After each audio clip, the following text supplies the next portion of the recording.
And I am here with David Bowie. We are at the lovely Peninsula Hotel in Beverly Hills, and we are both coming up next on Extreme Close-Up. Do not go away. Tell them, don't go away. Please don't go away. Bowie's flair for theatrics even led to film and stage roles. Now, the release of his first solo album in 6 years, Black Tie, White Noise, supports his legacy as an innovator.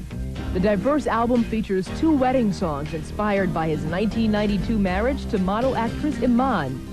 When we spoke with the ageless entertainer at the Peninsula Beverly Hills, he was elegance personified. Now, the last time I talked to you, since then, you have become a married man again. And how's that treating you? Well, I wonder how I'm treating it. It's treating me just fabulously. I think it's a very good idea for me, and I hope it's a good idea for Mum. And so she agrees with you, obviously. You'll have to ask her. I think you'll find there's an acknowledgement there. Certain solidarity and sort of fitting into a new style of living is real interesting for me.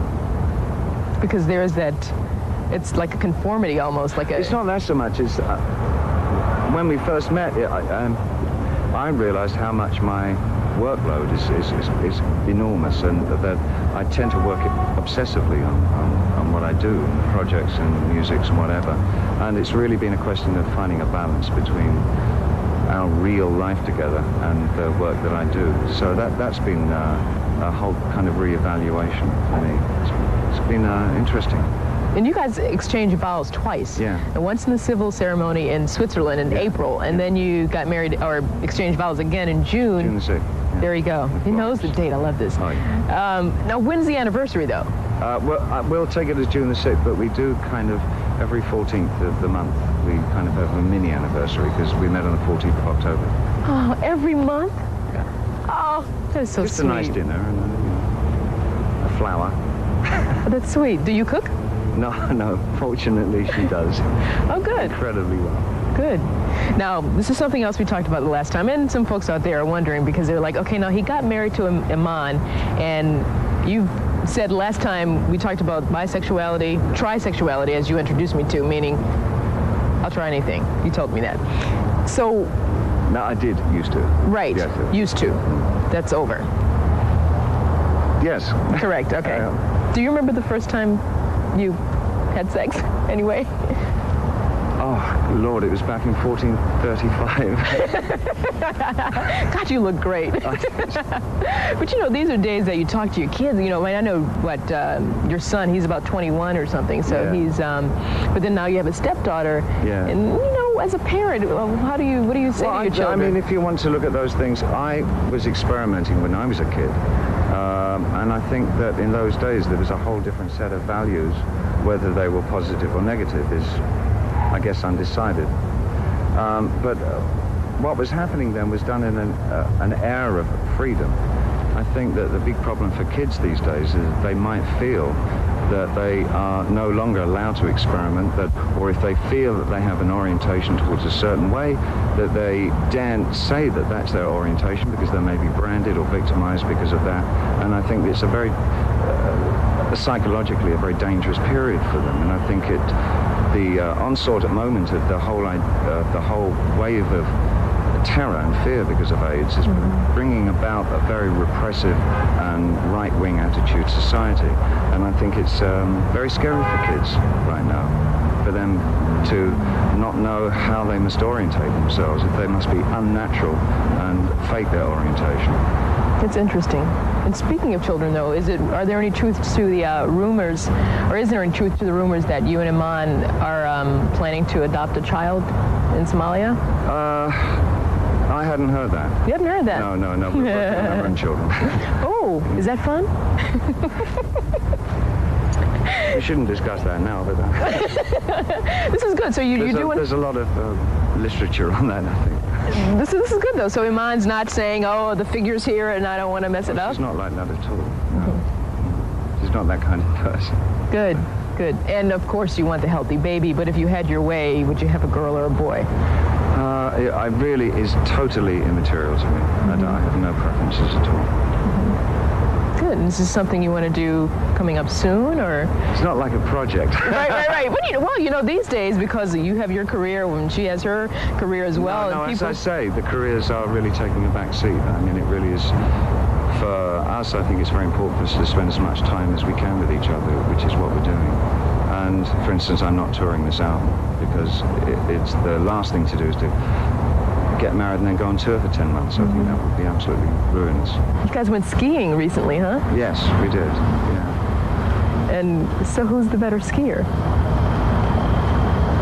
I think I'm probably the better skier, but I think she's probably got as much courage, if not more, than me.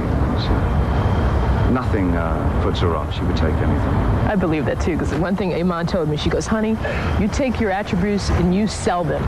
And what you don't like about yourself, you just simply camouflage it. So I've never heard her say honey. Well, you know, it was a girlfriend thing kind of thing, you know? So I tell you what, though, because when we come back, I want to talk about the wedding songs on the new album. Sure. Is that okay? Absolutely. So David and I are going to come back and we're going to talk about the wedding songs. We're going to talk about the wedding songs as soon as we come back. Don't go away. See ya.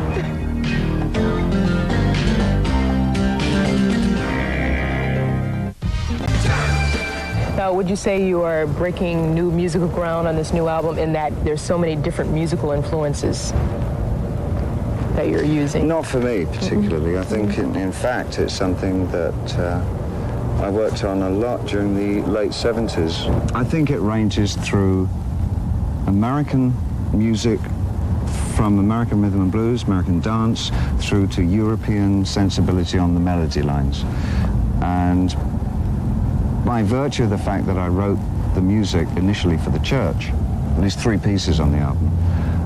Because Iman's family is Muslim, and you probably heard this before. Mine's Protestant, and the church that we got married in Florence was a Catholic church. So really, to make everybody comfortable, both Iman's family, my family, and the church themselves, I had to write something that suited everybody.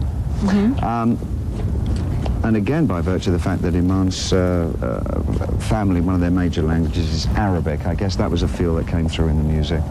So, I mean, it really became a sort of a stew of different cultures. A nice gumbo. Yeah, gumbo. But Don't Let Me Down and Down? Yeah. You were telling me when you first heard that song. It was a CD that I think a member of Iman's family had sent to her, and it was just lying around the apartment when we first met, and there was this one song on there that we both really liked, and it just worked its way. Every track on the album has some personal affinity. I think it's probably the most representative of my own sort of immediate life of any album that I've made. And of course there's the wedding song. The wedding song was, well, after all the positive and negative aspects of relationships that I kind of go through on the album, I wanted it to end on an up note, so this is particularly melodramatic and saccharine song, which is, it's got gossamer wings and angels and clouds, and it was called The Wedding Cake when I first wrote it, because it felt like it had a couple on top, and it was, you know, but I thought that was too silly. But so it has a kind of a positive note at the end. That's good. It's the only way it has to for my relationship, anyway. That's good. Let's talk about the title track, Black Tie, White Noise, did with Albie Shore. Yeah. Now, I understand it's your perspective on the divisiveness in the black and white societies. Yeah. Is there an agenda with that song? I guess it was my first impressions having... Iman and I came back to LA the day the riots started, and we were here through the duration of them. And it was I guess the actuality of what was happening and the numbing effect that it had for, I think, everybody in the community. And it was just brings sharply into focus for me the fact that there is no helping, however wet liberal it is, there is no real helping white hand in America. And it's not going to appear. And I think the strides that are being made by the black community very much are by their own muscle, their own force and their own vision, and it will continue that way. But as in any revolution, there's never any revolution without blood and violence. It will happen. It doesn't mean there's not going to be a positive outcome, but it's not going to be a simple, immediate, overnight integration. I'm going to switch gears for a second here and just talk about the fact that you were back in the studio for the first time in 6 years. For your As a solo solo career, artist, right? yeah. Your solo Yeah. tune. And okay, are you a slave master in the studio? No, I think I'm very accommodating. I hope that I'm a lot of fun to work with, because I do try and give every musician who's working with me as much scope and as freedom to experiment within the parameters of what I want to do. And I think probably I know some of the musicians I work with feel they've had some of their best musical times in the studio if they're working with me, because I encourage them to do something they probably wouldn't do if they weren't working with me. I'll tell them, somebody plays real heavy jazz or something, I'll say, play like B.B. King, just for this one time, see what happens, and they try it, and it's great. No. And if I see somebody excited by their own musical abilities and doing something, they shock themselves, they come across something within themselves they didn't know they had. Kind of then it kind of excites me. Yeah, it's great. And then it kind of accelerates and ideas come thick and fast. I want to talk about that when we come back, just in terms of the personal Bowie, pushing the limit and sort of challenging yourself as a person, and striving for personal perfection. How about that? So we're going to tell That sounds them, good. Okay, we're going to come back. You can tell them don't go away. Please don't go away. Yet again.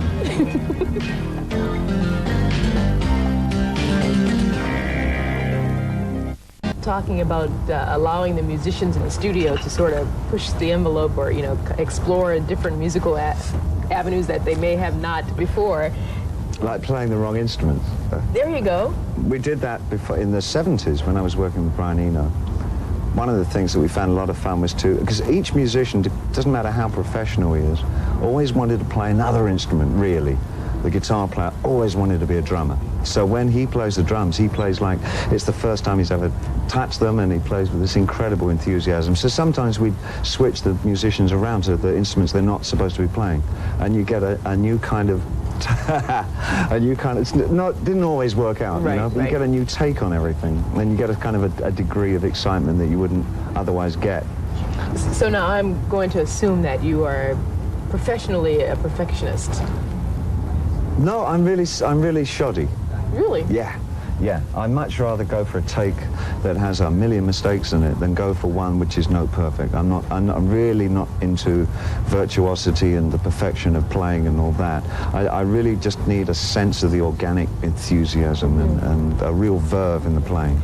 And that's majority of the takes that I put out on any album that I make contain a lot of mistakes, but they're the right mistakes because they've got a lot of kind of, cheer about them. I like cheer. that. I like that. Cheeriness. But now what about personally, though? Because here you are with this great suit. A lot of mistakes. From Mr. C.S., whoever he may be. Mr. C.S. Poor Mr. C.S. Yes, suit. We got to tell them the story. 1948? 1948, yeah. Original. Yep. That's great. But personally, you always look so nice. I knew I was going to be with you. Well, I can understand. So I had to dress down. Dressed up for me. Yeah. Oh, this is dressed down? Yeah. I didn't want to put on the gold lame. Oh, well, you could have. But do you strive for personal perfection at all? God, no. Balance. Yeah. I think. In what do you mean in everyday life? Yeah, just. No, it's not. Perfection we can do without. I think it's. For me, it's just finding myself not wandering off into extremes, but just to keep a focus on every day and get the balance of that day harmoniously and positively. It's really the object of living through each day for me, anyway. I want to go back in time for a minute, if I could, and talk about your childhood. And now, did you grow up with your half-brother, Terry? No, I didn't. He was rarely part of my life. He was more of a mythological image in my mind. It was somebody upon whom I placed an awful lot. In a positive way, what he did for me is that he was a great reader and a discoverer of things. And he had an inherent love of jazz, and he was a great reader. And I think at a very early age, one of the major things that he did encourage me to do was to diversify in what I read and what I listened to, and not be stuck with just the kinds of books that you get to read at school. So I was reading, because of his influence, the American beat authors and James Baldwin and Jack Kerouac and Ferlinghetti and all those things when I was really young. you know, and I think that was a great influence on me because it just never stopped me. I mean, if there's one great thing that happened to my life, it was realizing the value and the power of books to change one's life. So I guess in a way, it caused me to kind of become self-educated more than anything else.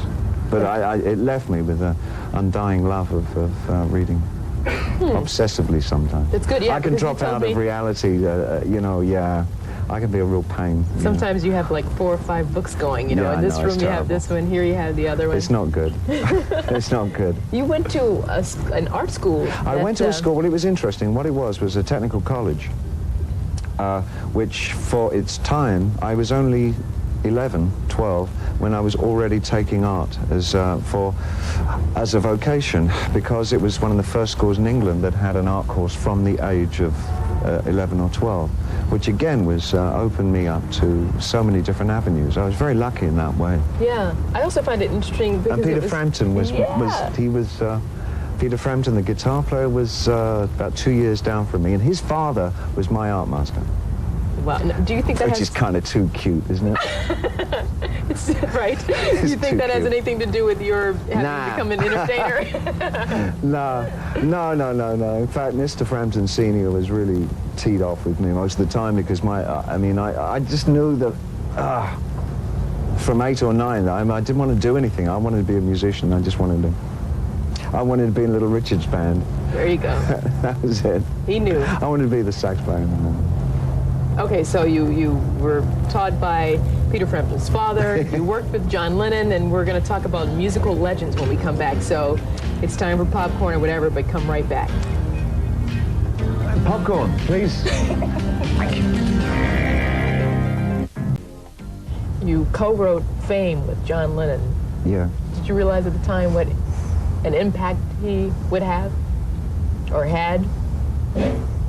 He'd already had an impact on me as a writer. I guess the old cliche of everybody has their favorite Beatle, you know. And Lennon I really dug. I thought his writing was really strong, muscular, it was exacting and very focused. And we hit it off very well. I mean, we didn't have, I think we had a sense of humor in common. Other than that, obviously, we came from different places. And it was just a joy to work with him in the studio that one time. It was like every British kid's dream, in a way. And indeed, of course, it was an extraordinary thing that happened to him. And I think it left a huge hole. Now, you and Elvis have something in common, the same birthday. Do you know, I never knew that. Well, my next question is, does it matter to you? Is that true? I guess it doesn't. You know what? Because I was going to say, I haven't seen any stamps on me. You know, in fact, I was just going to say that. I'm ordering some. I'm having them made up right as we speak. That's great. So your face will be on everybody's letters. Yeah, we share a birthday. We shared a birthday. Right. So what? Yeah, right? Okay. No, that's fine. No. That's fine. You know, everybody else goes crazy over Elvis. I figured, well, okay, they share a birthday. Let's see. Early period Elvis. I learned some of the early stuff. But really, I mean, it was, I guess the 3 early rock people were Chuck Berry, Little Richard, and to a certain extent, Jerry Lee Lewis. So like those kind of guys. All right, so we're talking about... John Lee Hooker, I used to learn. Okay, these are all legends, all right? Yeah. Now, to many people, though, you are a living legend. How do you feel about that? Living, walking... Oh, come on. No, man. You can't be serious. You're not going to... No, I don't buy into all that thing at all. Not at all. It's so tenuous and unsubstantial, and it's vacuous, and it means absolutely nothing. That's a nice answer. And you know what? I'm not surprised you said that. That's good, because you're a grounded person, you know? I mean, you've lived life. It's like, it's like, hey, I'm not going to buy all that. I don't care about it. Hey, life's good, right? I mean, the electricity's gone. Guess what? What? It's time for us to go. It was so nice to see you again. I know, nice seeing you again, and maybe we'll, like, have sushi or something. And we know where to go, don't we? Oh, of course we do. Can we tell? No. Oh, Should right. we? No, we shouldn't. We can't. No. Bye. Just our secret. They're saying bye to you.